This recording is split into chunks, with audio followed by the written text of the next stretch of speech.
Gaurav Bhatia, welcome to UpFront.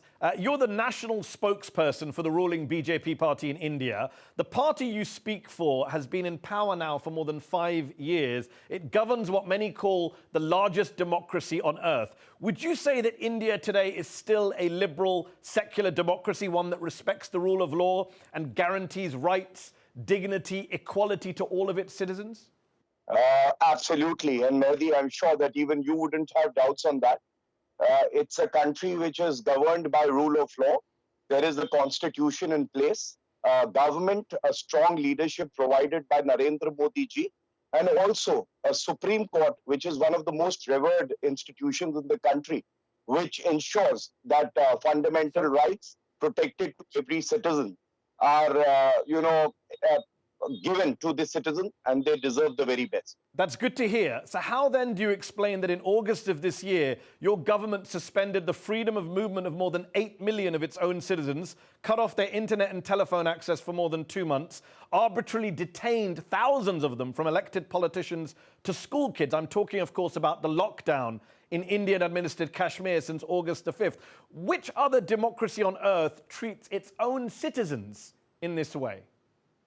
So I will tell you, the entire nation has applauded the historical decision taken by Narendra Modi ji. And the reason is very clear. Article 370, when it was framed by the Constituent Assembly that gave us the Constitution of India, was always meant to be temporary. In fact, it starts with the word temporary. Now, when a historical decision is taken, which ought to have been taken earlier, you have to ensure the safety of the lives of every Indian and also the Kashmiris who are there.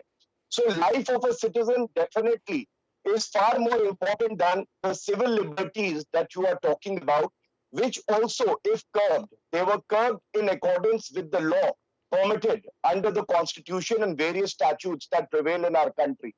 Now, yes, you are right when you talk about telephone connections, internet connections and mobile phones. But let me tell you how normalcy has been restored there.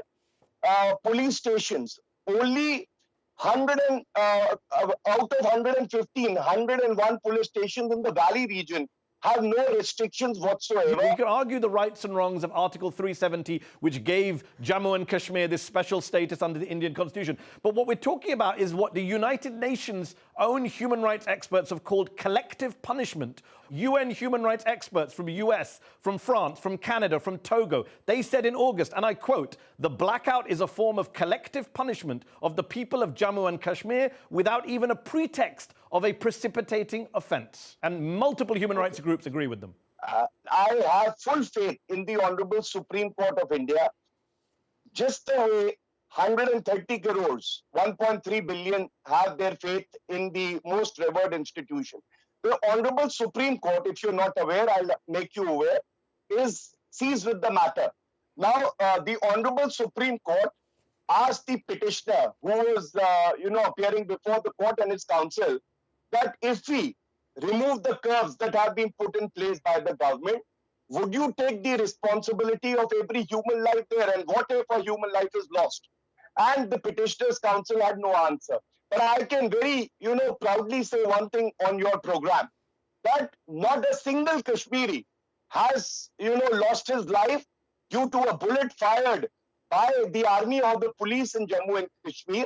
It is unfortunate and very saddening that some of the Kashmiris have lost their lives. You know why? Because they are being targeted by the extremists. They are being targeted by the terrorists there. Okay. And as Narendra Modi on the United Nations platform said, that terrorism is something that the entire globe has to unite and fight against terrorism. Okay, Gaurav Bhatia, in a democracy, nobody should be above the law. I think you and I can both agree on that. And yet, India has passed laws which allow security forces to kill with what United Nations investigators have called impunity. They say there are virtual impunity against prosecution for any human rights violation. In the nearly 28 years that your laws have been enforced, this is what the UN says, there has not been a single prosecution of armed forces personnel for alleged extrajudicial killings, rape, enforced disappearances. Why haven't you prosecuted any soldiers who are accused of these crimes? So let me first tell you that our army is the most disciplined army in the world. And yes, if there is any aberration, you said Why has no one been penalized? This was your question, right? That's what the UN, that was the UN's question. Okay. So, Mehdi, since I'm also a senior advocate who practices in the Honorable Supreme Court, I will give you a judgment of the Honorable Supreme Court. And the Honorable Supreme Court came down very heavily on all these, incidents where excessive force was used. And an investigation was ordered, and it's right there on, with me in my hand. And, this is the order of the Supreme Court, where if any force used excessive force, a probe was ordered and people have been prosecuted, investigation was done. So I think factually you are incorrect. Okay. We're running out of time. I do want to move on to other big issues. One last question on Kashmir. You say that it's a matter of national security. You talk about terrorism. You talk about protecting people's lives. But you're not just arresting people there who are violent, are you? You have detained without trial, without charge, 3 former Indian chief ministers of what you once called the Indian state of Jammu and Kashmir. One of them is Mehbooba Mufti, who was in coalition with your party, the BJP, until just last year. But now suddenly she's locked up as well. So, Bharti, first of all, I think you will agree that, to disagree with any of the government decision is fine, but you cannot incite violence, because under our constitution, even the right to freedom of speech and expression comes with a rider that there can be reasonable restrictions on the exercise of the right, especially in the interest of our sovereignty and integrity of India. Mehbooba Mufti was a former chief minister, took oath of the constitution that she will protect and preserve the constitution of India and its spirit. And do you know the statement that she made? She said, if Article 370 and 35A, and Article 370 is temporary. So if it is abrogated, then there would be no one left to even honor the tricolor. That's our national flag. And I think it is highly inflammatory.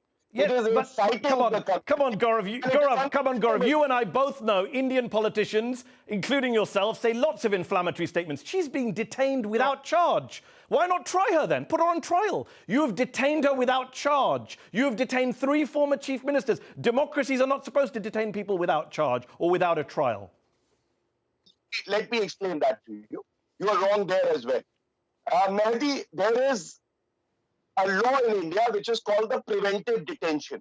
Okay, you can keep a person under preventive detention for the greater good of the country and the state, and the provisions without have been charge. And I ask you, without charge, Gaurav. No, please. But without charge, just to clarify for our viewers, without charge, yes or no?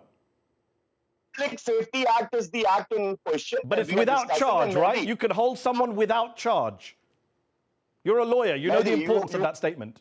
No, you said I'm wrong. What am I wrong about? Is she being held without charge? It's a very simple question. I will tell you. The grounds under which you detain a person and keep that person in preventive detention have to be furnished to the individual. And if anyone is aggrieved, and maybe you will agree with me, the High Court of Jammu and Kashmir is also there, a habeas corpus petition which was filed. More than 400 habeas corpus were filed. And also the Honorable Supreme Court is there. The legal remedy can be availed. So I ask you, why is it that Mehbooba Mufti for the last 3 months have not moved the court, or any of her next friend moved the court? There are reasons. The reason is only this, that they want to spread propaganda. They are not worried about the Kashmiris. They only care for them. Are you holding 3 former chief ministers without charge or trial? Yes or no? In one line I answer. Anybody who is under preventive custody is in preventive custody in accordance with law. You didn't answer my question. Are they being held without charge or trial? Yes or no? It's one word. You don't need one sentence. Yes or no? No. I'm saying you're wrong there. Which charge? So they have been charged. So they have been charged. You have to understand the law of preventive Yes, it's a very controversial law because it allows you to detain people without charge or trial. Yeah. That's why it's so controversial.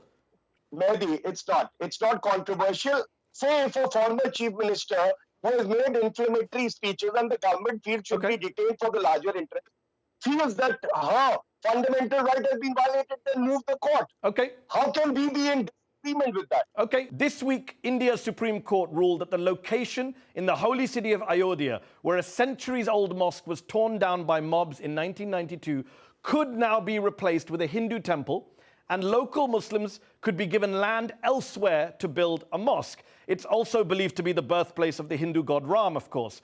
Do you agree with that verdict from the Supreme Court? Did you welcome it? Yes, we absolutely welcomed it. So do you agree with the Supreme Court that the destruction of the Babri Mosque in Ayodhya by Hindu nationalist mobs in 1992 was, quote, an egregious violation of the rule of law? You agree with that? The Honorable Supreme Court has made it very clear in its judgment, and all law-abiding citizens can, criticize the Supreme Court judgment for valid reasons, but they are bound to at least follow it in letter and spirit. Yes, so do you agree with the Supreme Court verdict that the mob which tore down the mosque in 1992, many of them members of the VHP and other Hindu nationalist groups, they committed, quote, an egregious violation of the rule of law? You agree with that? The Honourable Supreme Court, which you've been praising throughout this interview, says that. You agree with them? Why are you selectively quoting the Honorable Supreme Court? Because the Honorable Supreme Court... I'm asking, do you agree that the mosque demolition was an egregious violation of the rule of law? You keep telling me the Supreme Court is amazing in your country. Do you agree with the Supreme Court? Yes or no? I'm saying that the Supreme Court judgment was welcomed by my party. The Honorable Supreme Court judgment also said that there existed a structure where Hindus had prayed and it was demolished, and on top of that, a mosque was made. And Gaurav, I'm asking you a simple question. The court also said that the demolition of the mosque by mobs in 1992 was an egregious violation of the rule of law. Do you welcome that, or are you cherry-picking from the verdict?